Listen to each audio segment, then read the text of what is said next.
So మనం ఇప్పుడు మాట్లాడబోయేది మనకి తెలుసు 2025 వచ్చేసాయి కొత్త సంవత్సరం. రాశి ఫలితాలు కూడా మనం మాట్లాడుకున్నాం. ఎవ్రీ నెల నా రాశి ఫలితాలు చెప్పడం అలవాటే కదా, ఈ ఛానల్కి చాలా చెప్పున్నాను. ఇప్పుడు మేజర్ ఈవెంట్ 2025లో ఒకటి జరగబోతోంది. అంటే 6 ప్లానెట్స్ మనకి ఒక చోట ఒక హౌస్లో ఉండబోతున్నాయి. అంటే ఏ రోజు ఏమిటి అనేది మాట్లాడదాము. ఇది ఎక్కడ జరుగుతోంది అంటే మీనంలో జరుగుతోంది. అది March 30th జరుగుతోంది. ఏమేమి ప్లానెట్స్ ఉన్నాయి అనేది కూడా చూద్దాము. అంటే శని మనకి తెలుసు March 29th మూవ్ అవుతున్నారు. అలాగే ఏంటంటే ఇప్పుడు మార్చ్ 2025 నేను మాట్లాడేది. జూపిటర్ ఏమో ఇంకా మార్చ్లో మనకి వృషభంలోనే ఉన్నారు. అండ్ మార్స్ అంటే ఏంటి, కుజుడు ఏంటంటే మనకి తెలుసు స్తంభించిపోయి ఉన్నారు. And also Mithunam and also మనకి ఏంటంటే మన కర్కాటకానికి అంటే నీచపడి కూడా ఉన్నారనమాట, పైకి కిందకి వెళ్తూ ఉన్నారు. సో మిగతా 6 ప్లానెట్స్ అంటే ఏంటంటే ఇప్పుడు మనకి మూన్ని కూడా మనం ఇక్కడ చేర్చుకుంటున్నాము. సో శని ఏమో నేను ఇందాక చెప్పినట్టు కుంభం నుంచి మనకి మీనం March 29th వెళ్తున్నారు. అలాగే ఏంటంటే సన్ ఏంటంటే March 13th మనకి మీనానికి వెళ్తున్నారు అనమాట. అలాగే రాహు మనకి తెలుసు మీనంలోనే ఉన్నారు. అలాగే ఏంటంటే మూన్ కూడా ఈరోజు అందులోనే ఉండబోతున్నారు అనమాట. అలాగే వీనస్ కూడా మనకి తెలుసు ఇప్పుడు మీనంలోకి వస్తున్నారనమాట, ఎస్పెషలీ March 30th.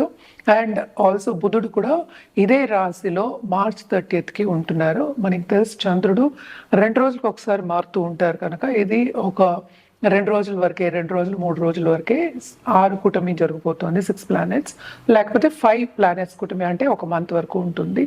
దీన్ని బట్టి ఏంటంటే మిగతా రాశుల వారికి ఎలా ఉంటుంది, ఏ రాశుల వారికి ఎలా ఉంటుందో మనం మాట్లాడబోతున్నాము. ఫస్ట్ ఏంటంటే మనకు చెప్పాల్సింది, ఎప్పటికైనా సరే మిశ్రమ ఫలితాలు మనం ఎక్కువ చెప్తూ ఉంటాము. అంటే ఏంటంటే కొన్ని విషయాల్లో బాగుంటాయి, కొన్ని విషయాల్లో బాగుండకపోవచ్చు. అలాగే అన్ని రాశులకి బాగుండాలని లేదు కదా. సో ఏమేమి రాశికి చాలా బాగుందో మనం చూద్దాము. మీనానికి బాగుంటుంది, మేషానికి బాగుంటుంది, అలాగే ఏంటంటే మిథునానికి బాగుంటుంది, అలాగే ధనుర్కి బాగుంది అని చెప్పాలన్నమాట. అండ్ ఆల్సో ఏంటంటే కర్కాటకానికి బాగుంటుంది ఈ కూటమి మూలాన్ని. ఎప్పటికైనా 2 గ్రహాలు కలిసినప్పుడు మనం ఏంటంటే యోగం అని మాట్లాడుతూ ఉంటాం. అది రాజయోగం అవ్వచ్చు, అవయోగం కూడా అవ్వచ్చు అనమాట. సో ఎవరికి ఏ రాశి వాళ్ళకి రాజయోగం ఉంది, ఏ రాశి వాళ్ళకి కొంచెం తక్కువ ఉంది, ఏ రాశి వాళ్ళకి మిశ్ర ఫలితాలు ఉన్నాయనేది చూద్దాం. ఎప్పటికైనా సరే మనం మాట్లాడేది ఏంటి, పరిహారాలు చేసుకుంటే కొంతవరకు ఏంటంటే కొంచెం ప్రభావం అనేది తగ్గుతుంది. కనుక అందరికీ చెప్పేది జనరల్గా రెమెడియల్ మెషర్స్ చేయాలంటే ఎప్పటికైనా మనం చెప్పేది శక్తికి, అంటే ఏంటి అంటే మనకి పరాశక్తికి మనం పూజలు చేసుకుంటే కనుక, లేకపోతే నిత్యం పూజలు చేసుకుంటే, లేకపోతే తలుచుకుంటే కనుక కొంతవరకు మనకి నెగటివిటీ అనేది బ్యాలెన్స్ అవుతుంది, మనకి పాజిటివ్ బ్యాంక్ బ్యాలెన్స్ అనేది గ్రో అవుతుంది అనమాట. సో పాజిటివ్ బ్యాంక్ బ్యాలెన్స్ ఉంది అనుకుంటే, అంటే థాట్సే కదా, మనం మంత్రాలు చేసినా, మనం పూజలు చేసినా, ఏదైనా మన సంకల్పంతోనే చేస్తూ ఉంటాం కనుక తప్పక పాజిటివిటీ పెరిగితే కనుక లైఫ్లో ఎప్పటికైనా పాజిటివ్ దశ అనేది కనిపిస్తుంది. అలాగే మంచి ఉన్నత వ్యక్తులతో సత్సంబంధాలు ఏర్పడి మీకు కెరియర్ కానీ లేకపోతే లైఫ్ కానీ బాగుంటుంది. ఎందుకంటే ఏదైనా సరే ఇంటర్పర్సనలే కదా. ఇప్పుడు 5 ప్లానెట్స్ 6 ప్లానెట్స్ కూడినప్పుడు అప్పుడే కదా ఒక విషయం ఒకటి జరుగుతుంది. ఏంటంటే ముందుకెళ్ళాలన్నా, వెనక్కి వెళ్ళాలన్నా, స్తంభించిపోవాలన్నా అప్పుడే జరుగుతుంది అనమాట. To go forward are to walk in the path అని చెప్పచ్చు. సో ఎప్పటికైనా సరే అన్ని రాసుల వారికి బాగుంటుందని చెప్పలేము, మిశ్రమ ఫలితాలు అని చెప్పాలి. నేను చెప్పిన ఇదే ఏంటంటే పరిహారాలు చేసుకుంటూ ఏంటంటే అన్ని రాసుల వారికి మీరు చూసుకోవచ్చు అనమాట. మీ రాశికి ఎలా ఉందో కూడా చూసుకోవచ్చు. ఎప్పటికైనా పరిహారాలు అనేది వెరీ వెరీ ఇంపార్టెంట్. అదొకటి కాకుండా మనం మాట్లాడేది ఏంటంటే ఒక టాపిక్ గురించే కనుక ఎప్పటికైనా మీరు మీ జాతకాన్ని పరిశీలించుకుంటే, అంటే వ్యక్తిగత జాతకాన్ని పరిశీలించుకుంటే కనుక తప్పక రిజల్ట్స్ అనేవి డిఫరెంట్గా ఉంటాయి, రెమెడియల్ మెషర్స్ అనేవి డిఫరెంట్గా ఉంటాయి.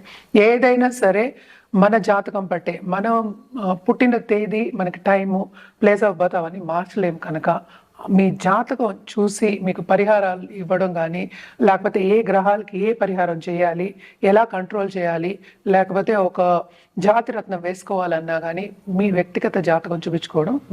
ఇప్పుడు మనం మాట్లాడుకోబోయేది ధనురాశి వాళ్ళ గురించి. ధనురాశి వాళ్ళకి కూడా బాగుంది ఈ ఈ కూటమి మూలానే చెప్పుకోవాలి.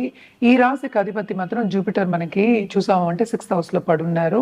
సో దేంట్లో బాగుంది అనేది చూద్దాం. కొన్ని ఆటంకాలు వస్తే కొంత చాలా బాగుంటుంది, ఎందుకంటే స్టూడెంట్స్ కానీ స్టడీ చేసే వాళ్ళకి చాలా బాగుంటుంది.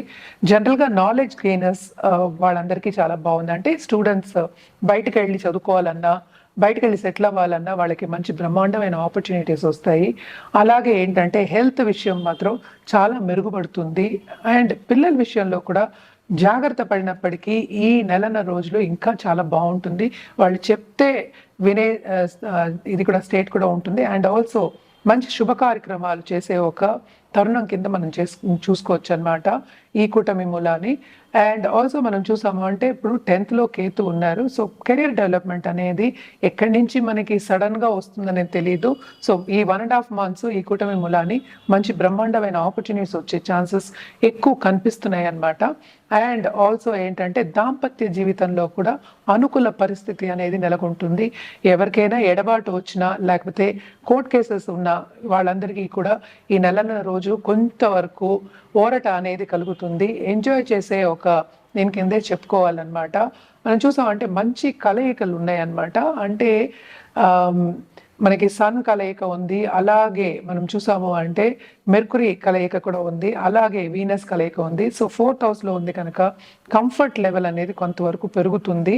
కానీ మనం చూసామంటే 10th లార్డ్ ఏమో డెబిలిటేషన్లో ఉన్నాడు కనుక ఆపర్చునిటీస్ కొంతవరకు ఇస్తాడు, కానీ సపోర్ట్ అనేది కొంత తీసేసుకుంటాడు కనుక కొంచెం ఏంటంటే ఇంటర్పర్సనల్ రిలేషన్షిప్ కొలీగ్స్తో కానీ మన పక్క వాళ్ళతో కానీ కొంచెం జాగ్రత్తగా ఉండడం అనేది సూచన అనమాట.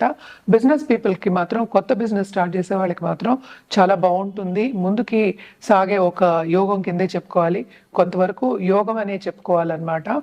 సో వీనస్ కూడా ఎగ్జాల్టేషన్లో ఉన్నాడు. సో ఖర్చులు అనేవి విపరీతంగా ఉంటాయి. అండ్ ఆల్సో మనం చూసాము అంటే 12th లార్డ్ మనకి 7th లో పడ్డాడు కనుక ఖర్చు విపరీతం అని చెప్తున్నా, కానీ 11th లార్డ్ ఎగ్జాల్టేషన్లో ఉన్నారు. అంటే శుక్రుడు ఎక్కడ మీనంలో ఈ కలయిక మూలాన్ని. సో చాలా బాగుంటుంది. ఫారిన్ టచ్ ఉన్న వాళ్ళు, ఫారిన్తో బిజినెస్ చేసేవాళ్ళు, ఫారిన్ కాంట్రాక్ట్స్ ఉన్న వాళ్ళు, ఆన్లైన్ బిజినెస్ చేసేవాళ్ళు వీళ్ళందరికీ చాలా బాగుంటుంది. ఆర్ట్ రంగంలో ఉన్న వాళ్ళు ఎక్కడ బ్రహ్మాండంగా ఉంటుంది, చాలా పైకి వస్తారు, మంచి మంచి పాత్రలు చేసి అందరు మెప్పు పొందుతారనమాట.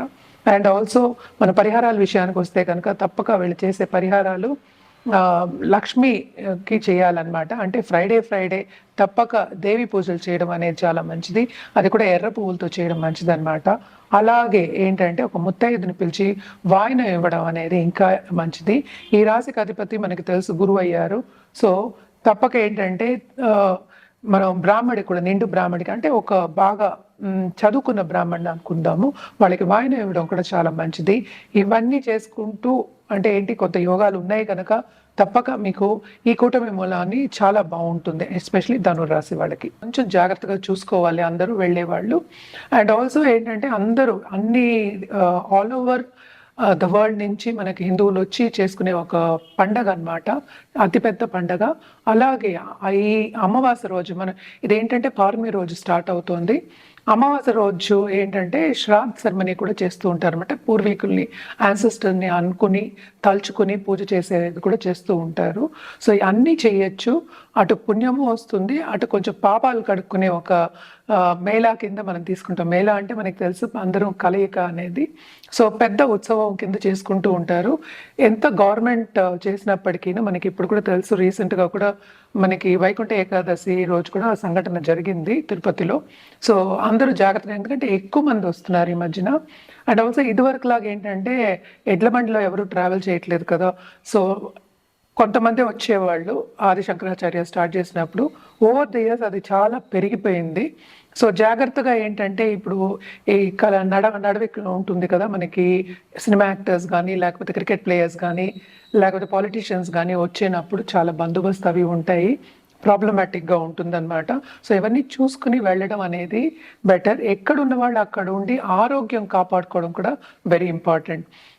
ఇవన్నీ ఏంటంటే మోస్ట్ ఇంపార్టెంట్, నేచర్కి కూడా దగ్గర అవుతాం. అంటే ఏంటంటే మనం ఇప్పటి వరకు మనకి చలి వచ్చింది, ఇంకా నుంచి మనకి ఎండలు స్టార్ట్ అంటే ఏంటంటే సన్ స్ట్రాంగ్ అవుతాడు. అంటే మకర సంక్రాంతి అంటే మకరానికి సూర్య సంక్రమణం జనవరి 14th జరుగుతోంది. ఇది కూడా ఏంటంటే మనకి స్టార్ట్ అవుతోంది కనుక తప్పక ఇదేంటంటే ఇవన్నీ చూసినప్పటికీ ఈ హైందవ తత్వం ఎవరికైనా ఉన్నప్పటికీ హిందూ మతంలో ఉన్న వాళ్ళందరికీను ఈ కుంభమేళా అనేది అతిపెద్ద పండగ కింద వాళ్ళు తీసుకుని అందరూ ఎక్కడెక్కడి నుంచో వస్తూ ఉంటారు. శంకరాచార్య అని ఇందాక చెప్పినట్టు ఎప్పుడో స్టార్ట్ చేసిన ఒక పద్ధతి ఇది. అంటే హిందువుల కాన్క్లేవ్ అంటాం. ఇదివరకు ఏంటంటే మనకి మీటింగ్ ప్లేసెస్ అవి ఉండేవి కాదు కనుక ఇలా మీట్ అయ్యేవారు, ఆనందించేవాళ్ళు అనమాట. అండ్ మోస్ట్ ఇంపార్టెంట్ ఏంటంటే మన కొత్తగా ఏదైనా స్టార్ట్ చేయడానికి, లేకపోతే పాతది వదిలేసి కొత్తగా ఏదైనా స్టార్ట్ చేయడానికి, అంటే ఏంటంటే మన స్పిరిచువల్ గ్రోత్ కానీ, లేకపోతే ఏంటంటే మన పాపాలు కడిగేసుకోవడం అని చెప్తూ ఉంటాం. ఎప్పుడైనా మన సముద్ర స్నానం అందుకే చెప్తూ ఉంటాం అన్నమాట. ఇవన్నీ చేయడానికి ప్రయాగ్ లాంటి ప్లేస్లో, అంటే అలహాబాద్లో ఈ సంగమంలో ఏంటంటే ఈరోజు ఈ టైంలో ఇది మొత్తం నీళ్ళన్నీ అమృతం కింద మారుతాయి కనుక మనకి హెల్త్, అలాగే వెల్త్, ఇంకోటి ఏంటంటే స్పిరిచువల్ ప్రోగ్రెస్ వస్తుందనే ఒక నమ్మకం మీద ఇవన్నీ అటెండ్ అవ్వడం కానీ, లేకపోతే అక్కడికి వెళ్ళి ఈ కార్యక్రమాలు చేయడం కానీ వెరీ వెరీ ఇంపార్టెంట్ అనమాట. బట్ జాగ్రత్త పడడం కూడా నేను చెప్పాను, కొంచెం జాగ్రత్తగా చూసుకుని వెళ్ళడం అనేది వెరీ ఇంపార్టెంట్. చేయడం వెరీ ఇంపార్టెంట్, మన జాగ్రత్తలో ఉండడం కూడా వెరీ ఇంపార్టెంట్. కట్ ఎంత 8 minutes వచ్చిందా?